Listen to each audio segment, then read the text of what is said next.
The cold February air hung heavy over New Hampshire's winding roads, the kind of stillness that carries secrets.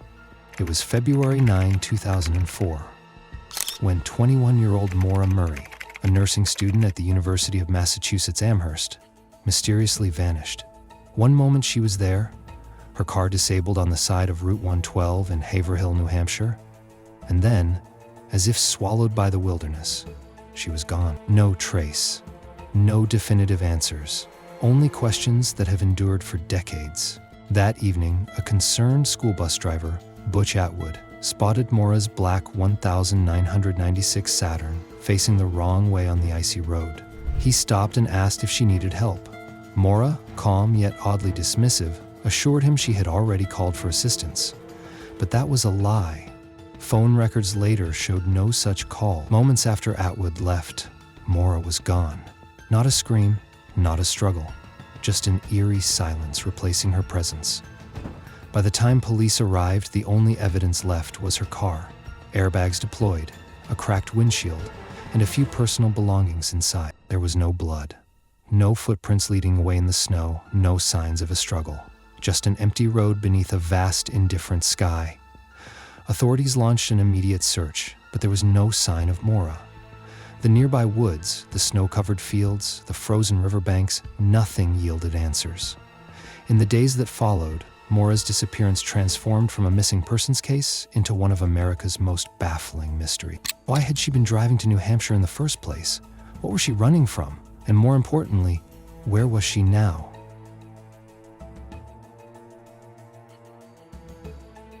In the days leading up to her disappearance, Maura's life was unraveling in ways few understood. Her behavior had shifted, subtly at first, but undeniably. On February 5th, she received a phone call at work that left her in tears, so shaken that her supervisor had to walk her back to her dorm. She never revealed what had upset her so deeply. Then, on February 7th, she made a series of strange moves. She searched online for hotels in New Hampshire's White Mountains. She emailed professors, telling them she was leaving town for a family emergency, a claim her family later denied. She withdrew nearly all the money from her bank account, about $280.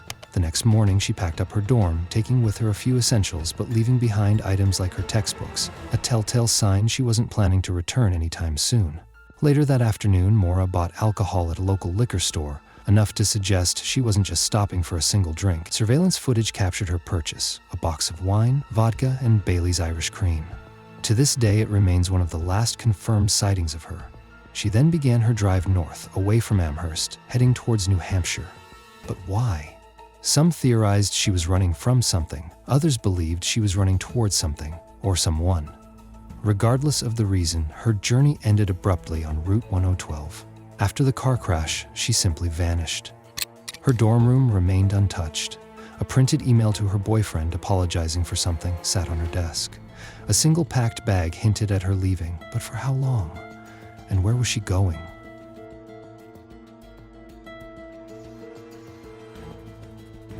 Over the years, countless theories have emerged, each one adding another layer of intrigue. One theory suggests Maura staged her own disappearance. Some believe she wanted to start fresh, to escape whatever pressures had been weighing on her. After all, she had searched for hotels, withdrawn cash, and seemed prepared for a journey. But how could she have disappeared so completely in the middle of nowhere? Another theory points to foul play. Route 112 was a remote, desolate road, and Maura was alone. Did she accept a ride from the wrong person? Was someone following her? Witnesses reported seeing a few vehicles in the area, but nothing conclusive ever came from these sightings. The final theory is that she succumbed to the elements. That night, temperatures dropped below freezing. If Maura had wandered into the woods in a daze, whether due to injury, alcohol, or sheer panic, hypothermia could have set in quickly. But if that were the case, why was her body never found? Over the years, dogs tracked her scent a short distance from the crash site before losing it abruptly. This suggested she had either entered a vehicle or her trail had gone cold due to environmental factors. And then there were the eerie discoveries. Years after her disappearance, strange online messages surfaced, cryptic posts that some claimed were from Maura herself. A nearby property owner reported seeing a young woman matching her description days after she vanished. Was it really her? Or just another false lead in a case filled with them?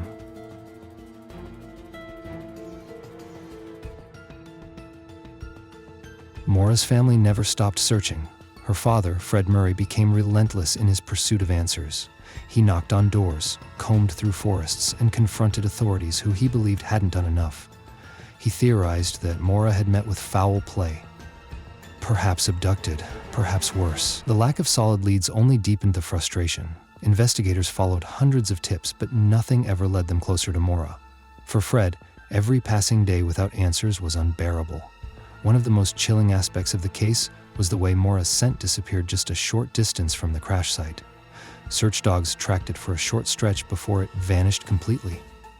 This strongly suggested that she had entered a vehicle. If so, who picked her up? And why? The idea that she willingly got into a stranger's car is unsettling. Did she believe she was accepting a ride from someone who meant well, only to realize too late that she was in danger? Strange reports surfaced in the years following her disappearance.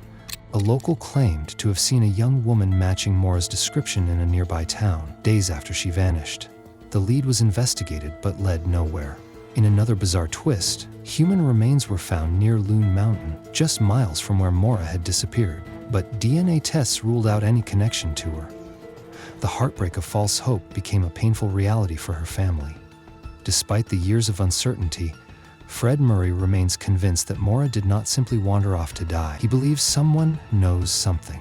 He has spent nearly 2 decades searching for the truth, hoping that someday someone will come forward. Until then, the Murray family remains trapped in an agonizing limbo, never giving up but never getting the closure they so desperately need.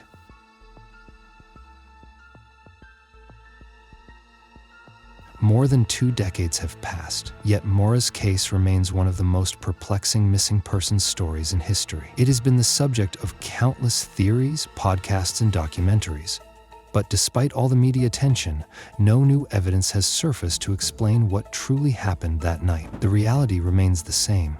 A young woman disappeared without a trace, leaving behind only whispers and shadows. Some believe Maura ran away, starting a new life under a different identity. But how could she have done so without leaving a financial or digital footprint?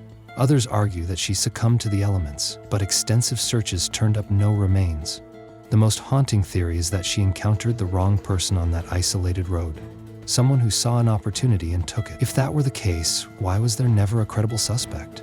In the years since her disappearance, the road where she vanished remains unchanged. The trees still loom over Route 112, silent witnesses to a mystery that refuses to be solved. Every winter the snow falls, covering the ground where Maura was last seen. And every spring, it melts away, revealing nothing new, just the same empty stretch of road, forever marked by her absence. The truth may never come to light. Unless someone steps forward with new information, Maura's fate will remain unknown. But those who loved her refuse to forget. They hold on to hope, even as the years pass. They believe that one day the silence will be broken and the mystery will finally be solved. Until that day comes, Maura Murray remains more than a missing person. She is a reminder that some stories never truly end.